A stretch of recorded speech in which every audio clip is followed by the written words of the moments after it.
Mutanabbi शायर 354 हिजरी के अंदर उसकी वफ़ात हुई है। उसके बारे में बहरहाल बहुत सारी बातें हैं। उसका एक शेर है, कहते लौलल मशक्कतु सादन्नासु कुल्लुहुम अलजूदु युफ्तिरु वल इक़दामु क़त्तालु। तर्जुमा ज़रा सुनिए। कहते हैं अगर तकलीफ़ें ना होती, अगर मशक्क़तें ना होती, अगर आजमाइशें ना होती तो फिर सारे लोग ही सरदार बन जाते। सरदार वो बनता है जो सबसे ज़्यादा मशक्क़त झेलता है, जो सबसे ज़्यादा तकालीफ का सामना करता है। अलजूद युफ़किरु वल इक़दामु क़त्तालु। सखावतें कभी ख़ुद को भी भूखा कर देती हैं और अपनी कौम को पीछे रख कर जान लुटाने के लिए आगे बढ़ना, कभी जान का सौदा भी करना पड़ता है, तब जाकर ये सरदारियाँ मिलती हैं। सरदारियाँ ऐसे नहीं मिलती। ये इन हस्तियों ने हमें समझाया कि कुर्बानियाँ होती हैं, कुर्बानियों के बाद जाकर ये एजाज़ मिलते हैं। उस कुर्बानी के मकसद को हम समझें जिस मकसद से हम गाफिल हैं मेरा भाई। उस हक को बातिल की कशमकश को समझें। कुरान मजीद के अंदर अल्लाह रब्बुल इज़्ज़त ने अदल व इंसाफ के फ़रोग़ पर जो आयत पेश की है ना, जिस मज़मून को अल्लाह ने अपने कलाम का हिस्सा बनाया है, पता है वो मज़मून क्या है? अल्लाह ने फरमाया ईमान वालों तुमने सिर्फ इंसाफ को तरजीह देनी है, अदल को तरजीह देनी है, हक का साथ देना है। भले वलौ अला अनफुसिकुम, ज़रा अल्फाज सुनिए, वलौ अला अनफुसिकुम अविल वालिदैन वल अकरबीन। अल्लाह फरमाता है इंसाफ का साथ दो, चाहे तुम्हें अपने खिलाफ ही क्यों ना फैसला करना पड़े। करते हैं हम अपने खिलाफ फैसला, छोड़ते हैं हम अपने मफादात। अविल वालिदैन, और चाहे तुम्हें अपने वालिदैन के खिलाफ फैसला क्यों ना करना पड़े, फैसला तुमने हक का करना है, अदल का करना है। वल अकरबीन, चाहे तुम्हें अपनी बिरादरी क्यों ना छोड़नी पड़े, अपने करीबी रिश्तेदार क्यों ना छोड़ने पड़े, छोड़ देना, हक का साथ नहीं छोड़ना, इंसाफ का दामन नहीं छोड़ना। इरशाद फरमाया इन यकुन गनियन औ फ़कीरा, जिसके लिए तू फैसला कर रहा है चाहे वो अमीर है या गरीब है, फल्लाहु औला बिहिमा, अमीरी या गरीबी को नहीं देखना, अपने रब की ज़ात को देखकर अदल का साथ देना है। ये है वो कुरान का मज़मून। और मैं ये बात कह रहा हूँ कुछ जज्बाती अंदाज में नहीं कह रहा, मैं ज़रा तहम्मुल और बर्दाश्त में बैठा हूँ। ये यजीद ख़ानदान बनु उमैया में से था। अगर यही काम जो उसने किए अगर कोई शख्स ख़ानदान बनु हाशिम से होता, यानी इमाम हुसैन के ख़ानदान से होता, ये बात अकीदत की नहीं है, ये बात हक की कह रहा हूँ आपसे, वो दूसरी कौम से था, वो दूसरे ख़ानदान से था। अगर ये काम कोई शख्स ख़ानदान बनु हाशिम से भी करता ना, हमारा ईमान है, हमारा एतिकाद है कि इमाम हुसैन उसके ख़िलाफ़ भी बाहर ज़रूर निकलते, क्योंकि ये शख्सी लड़ाई नहीं थी, ये कोई बंदे का मसला नहीं था कि फ़लाँ कौन है, किसका बेटा है, किस ख़ानदान किस कबीले से है। ये मामलात अगर हुए तो हक की खातिर हुए। ये हक को बातिल की कशमकश थी। बातिल जिस ख़ानदान से भी उठता इमाम हुसैन उसका सामना ज़रूर करते। ये हमारा ईमान है, चाहे वो रिश्तेदारी क्यों ना होता, करीबी ही क्यों ना होता।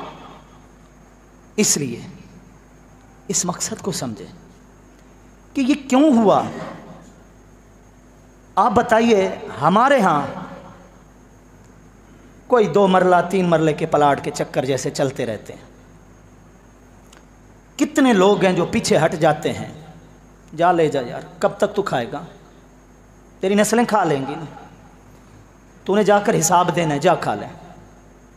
हम कहते हैं यार शरीफ आदमी था पीछे हट गया, शरीफ आदमी था पीछे हट गया, यार अपना हक दे बैठा, शरीफ आदमी था पीछे हट गया। मतलब आज 15वीं सदी हिजरी में भी हम कहते हैं शरीफ आदमी वो होता है जो शर को पसंद नहीं करता, ठीक है, जो फितने को पसंद नहीं करता। क्या हमें ये शराफत ख़ानदान आले बैत में नज़र नहीं आती? नऊज़ बिल्लाह क्या वो शर को पसंद करने वाले थे? नऊज़ बिल्लाह क्या वो फितने को बरंगेख्ता करने वाले थे, उभारने वाले थे? नहीं। मैं फिर कह रहा हूं कि मकसद इतना बड़ा ऊंचा था जिसकी खातिर ये सब कुछ हुआ। उन्हें अपनी कोई चीज अजीज नहीं थी। वो कश्तियां जला के यूं समझे बाहर निकले थे। उन्हें अगर अपनी शोहरत अजीज थी तो मक्का के अंदर उनके चाहने वाले कम तो नहीं थे।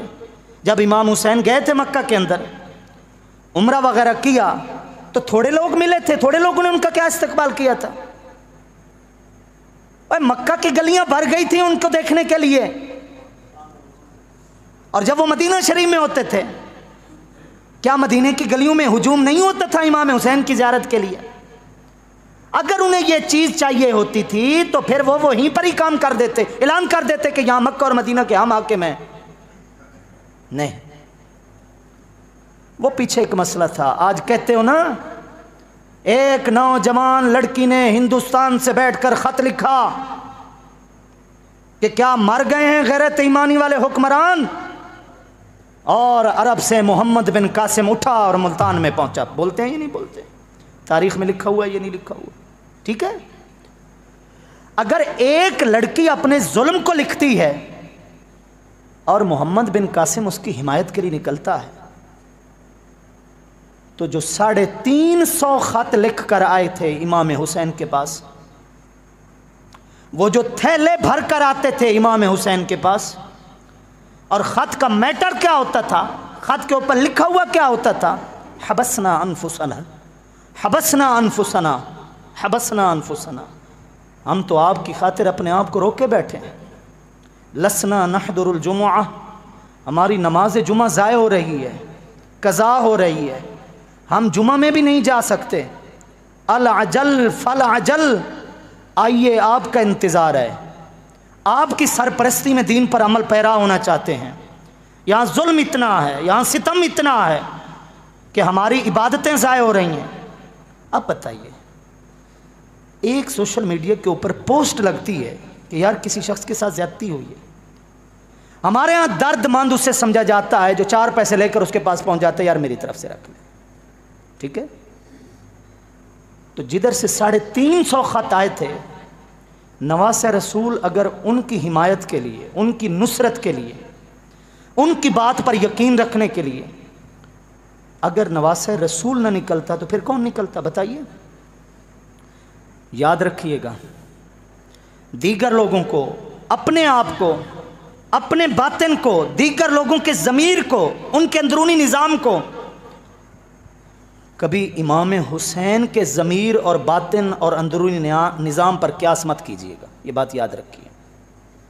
जो जिस माहौल में परवरिश पाता है ना, जो जिस घराने में पलता है, उसकी फितरत वैसे होती है। हज़रत इमाम अबुल माली के बारे में शेख इस्माइल हक्की रहमतुल्लाह ताला लिखते हैं, उन्होंने अपने बेटे को देखा कि उनको उनकी माँ के अलावा कोई और दाई माई, घर में काम काज करने वाली औरत दूध पिला रही। जाते ही अपने बेटे को छीन लिया और उसके पेट पर हाथ फेरकर, उसके हल्क में उंगलियां मारकर जो कुछ दूध बचा था, अंदर था, वो सब का सब बाहर निकाल दिया। वो बेटा जवान हुआ, वो बेटा जवान हुआ, वो भी अपने वक्त का बड़ा आलिम हुआ, लेकिन मुनाजरे में, मसले मसाइल में जहां कहीं वो बेटा अटकता था, उसे अटकन लगती थी, तो बाप हजरत अबुल माली अलैहिर्रहमा उसके फरमाते थे, ये वो दूध के चंद कतरे थे जो तेरी माँ के अलावा किसी और के तेरे पेट के अंदर गए थे, ये उसका असर है।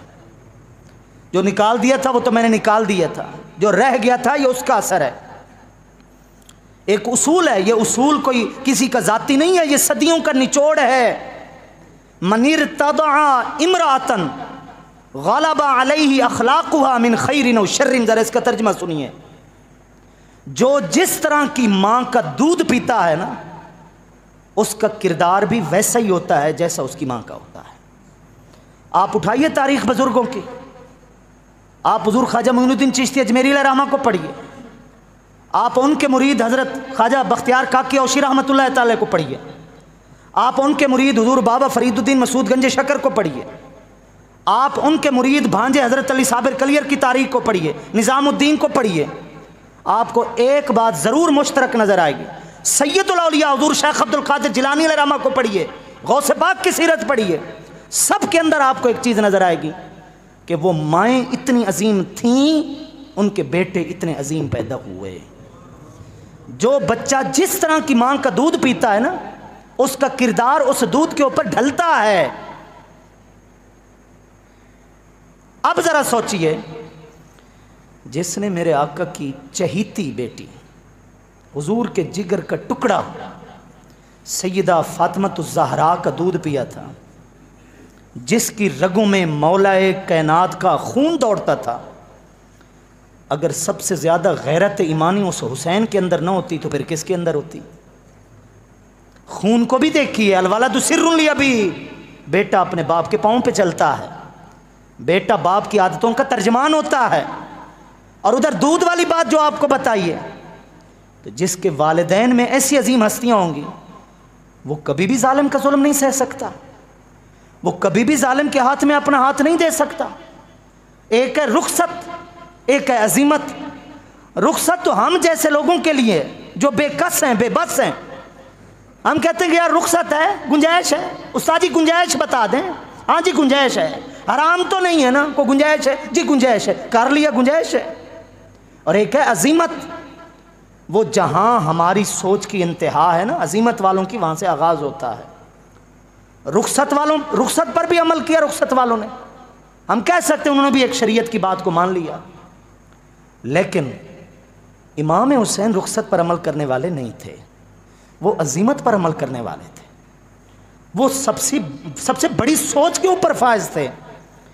इसलिए उन्होंने मैदान करबला में ये फरमाया था, ला अरल मौत इल्ला सआदा वलल हयात मअज़ ज़ालिमीन इल्ला जुर्मा। ऐसी मौत को तो मैं अपने लिए सादत समझता हूँ, और जालिमों के साथ जीने को मैं जुर्म समझता हूँ कि मैं जालिमों का साथ भी दूँ और जीता भी रहूँ, क्योंकि उनकी ज़िंदगी थी। वो हुजूर के घराने में पले थे, उनकी सोच बहुत बुलंद सोच थी, ये वो मकसद था।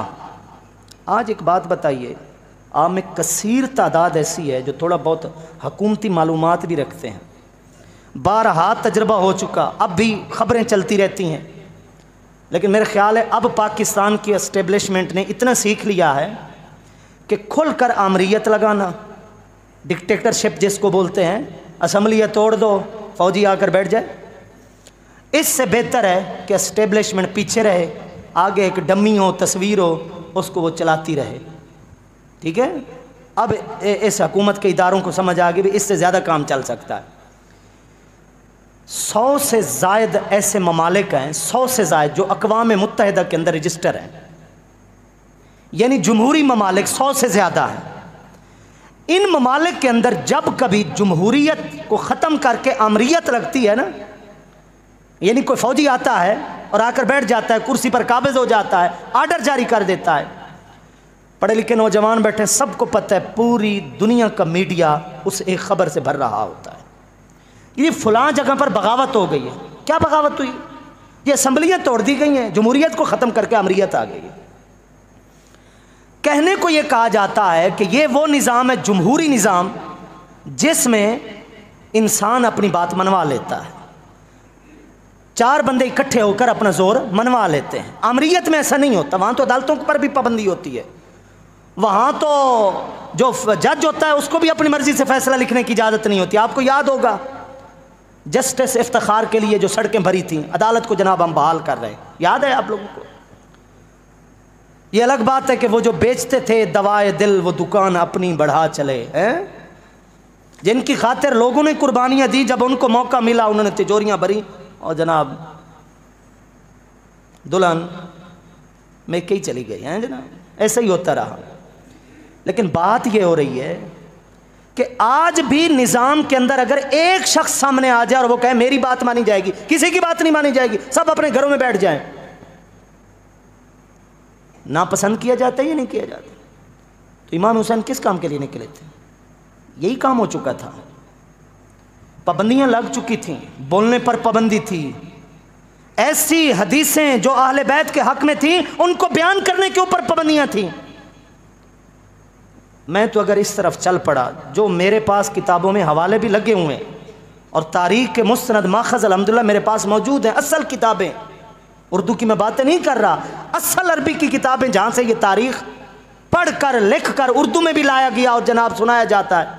मैं अगर इस तरफ चल पड़ूँ तो बात बहुत दूर निकल जाएगी। मैं सिर्फ आपको उस तरफ लाना चाहता हूँ जो मैंने शुरू में बात की कि हादसे एकदम नहीं होते, हादसों की भी परवरिश होती है।